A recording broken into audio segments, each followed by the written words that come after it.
Hi everybody, welcome back to the channel. Today we're going to be taking a look at the McFarlane Toy Store exclusive gold label The Flash.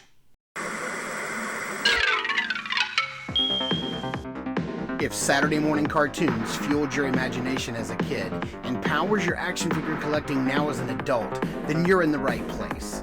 Thanks for stopping by and welcome to Saturday Morning Toy Collector. And if you like my content, please consider subscribing.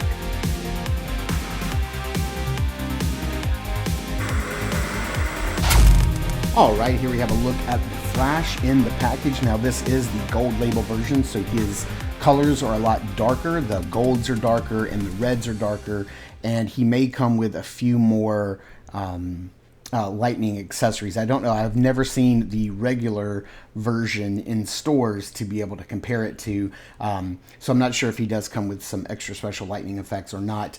But I haven't picked that figure up mainly, number one, I haven't seen him in stores, but I also haven't ordered him when I've had the chance, just because I didn't really like the suit. It looked too bright, too red. I do like Ezra Miller, his take on the Flash.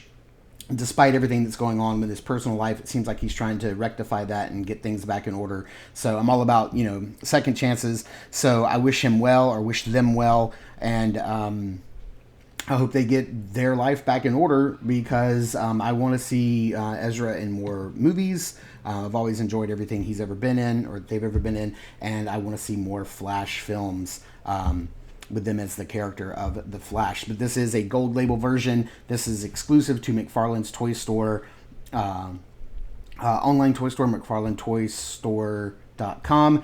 And I think when I got this, he was like $24.99, and then it was like $12 or $13 with shipping. And then I used the code PUNCH15, which I don't know if that code is still active, but it got me 15% off, which saved me like $3 or $4, which was nice, because this turned out to be an expensive figure to get from McFarlane Toys. But it is the version of the Flash that I wanted. We just have some artwork of the character on the back, and that's it. So let's get him opened up and see everything he comes with. All right, here we have everything that comes with the Flash opened up out of the package, and I did double check online because I wanted to make sure that I was telling you guys properly. He does come with one extra set of lightning effects. The original figure, the retail version, that's much redder, much brighter, only comes with 3 effects. He comes with 4. So there you have it. He also comes with this trading card right here. With we don't get a picture from the movie. We just get this artwork right here. And if you do want to read this and avoid spoilers, or if you want to read this and have spoilers, go ahead and pause the video and read it. If you want to skip spoilers, then skip this part and don't read it. It's fine with me. I'm going to put it down and move on to the base. It just says DC right there. It's just your standard McFarlane base. You do get the smaller lightning effect right here, a little bit larger one right here, another one right here. These all appear to be different, and then the biggest one of all. And I don't know if there's any rhyme or reason to where these go on ankles or wrists or whatever. So you know what? Put them wherever you like. So let's take a closer look at this figure up close. And I gotta say, I was really worried, since I wouldn't be able to pick this figure out on the shelf myself, whether or not I'd get one with a good head sculpt, with a good paint job. And I have to say that I think I did. I think I got a really good one, and I'm really happy about that. Let me adjust the light right here, so hopefully you can see his face a little bit better. I think it does look like Ezra Miller, and it's very nicely painted. The eyes, the skin tone, the lips, the shading, I think it looks really nice. I don't know if it's just the darker color of the suit, but to me it appears that his yellow lines appear brighter on this figure than they did on the regular brighter red retail release. So that is just something to note. You can see there's some sculpted detail right here on each of his collarbones. You can see that there's bright yellow piping all throughout. My lines are, from what I can tell at first glance, all the thin lines are very cleanly painted, very nice. They're sculpted. They're painted deep in the recesses of the sculpt, which is really nice, and I dig that. You've got some gold paint on the Flash, pieces on his ears, some gold paint on the Flash symbol on his chest, some gold paint around the wrist, or around the gloves on each of his forearms, and then some orange paint, or gold paint on his belt that goes all the way around the back. The only place where I see any sloppy paint really is on the larger yellow sections here on the back. All of this is super sloppy, and I would have just preferred that it not be there at all. But honestly, that's the back of the figure, and we're not going to see much of it. And then moving down to the bottom, you can see that there are lots of gold painted details on the boots. The gold goes all the way around. It looks like we missed some paint or have some paint scuffing right there.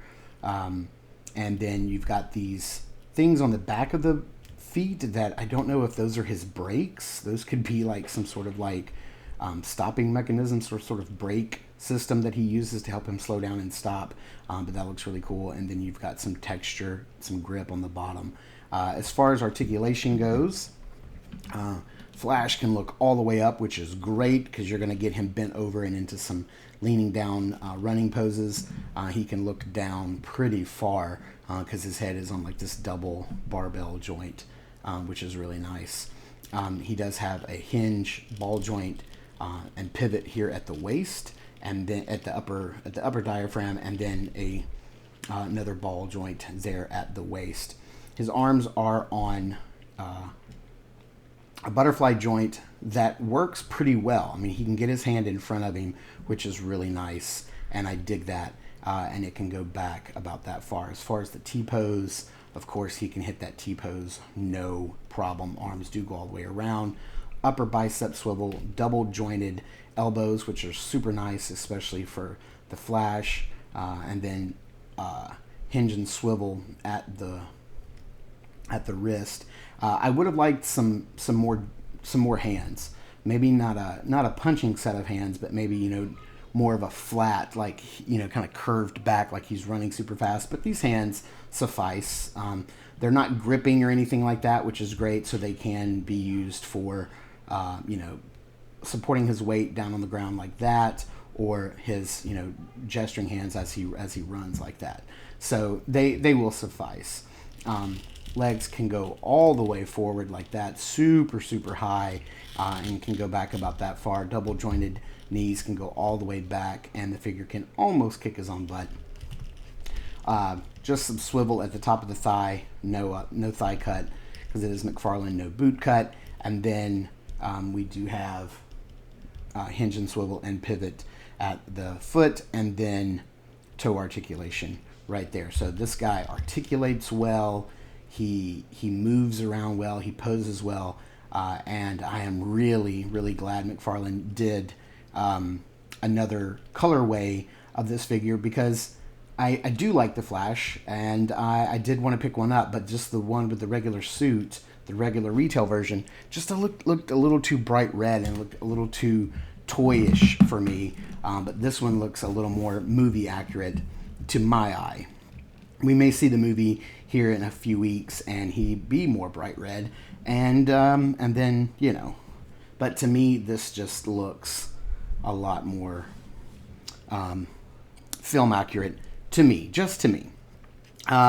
Let's see here. So as far as like putting some of these things on, some of them have bigger holes than others, so they may be for putting on the legs. You can really put these wherever. You can put them on the ankles like that. You can put some smaller ones around his wrist. They kind of just wrap around the figure. It's really up to you. You can do what you want here and kind of put these wherever you want to put them. We'll definitely put them on him when we take some pictures of him under some lighting. But as far as size comparisons go, let's take a look at him up against his buddy in the movie, Batman. And so as you can see, Batman is a little bit taller than Barry here. So that's really cool. If you wanted to bring him in I know there's a lot of rumors that we may see Christian Bale's Batman in the movie. I don't think it's going to happen, but there he is against another Batman as well. All McFarlane figures. If you wanted to bring him in against how he would stack up against your G.I. Joe Classifieds, he's going to tower over G.I. Joe Classifieds, and he's going to tower over, Marvel Legends. Just happen to have this guy out here on the desk for review. So, when I have him punching some random thug, you may can fudge that a little bit with photography. But also, here he is compared to old Indy. Not really going to fit in with that line. And here he is compared to a Black Series figure. You know how these McFarlane toys stack up. They kind of, they're that 7-inch scale. So that's how they're going to stack up. So let's get Barry Allen here under some lighting, into some backgrounds, take some pictures, and see how he poses up. I got to tell you, I'm really, really happy that McFarlane put out this colorway, because honestly, I probably would have not picked up the other Flash, and this is a really cool figure. He displays very well. He's got really good shelf presence. He looks, or at least my version, looks a lot like Ezra Miller, and I really appreciate that. I like this color. I like the posability. I like how he articulates and poses up. I think he looks super nice, and I probably would have passed on this figure had it not been for this color version. So I'm really glad they did it, and that's really the only reason I went ahead and paid the extra money for shipping to get this guy. I wish this was the version that was in store, so we didn't have to pay $12, $13 for shipping, but it is what it is. That's how McFarlane gets us. Thank you guys so much for tuning in and watching. I super appreciate it. Thanks for all the likes, the new subscribers, all the comments. You guys are amazing, and I appreciate each and every one of you. Please check us out over at Instagram.com/Saturday Morning Toy Collector. This has been the Saturday Morning Toy Collector. I'm your host, Mark, and remember, I will see you in the toy aisles.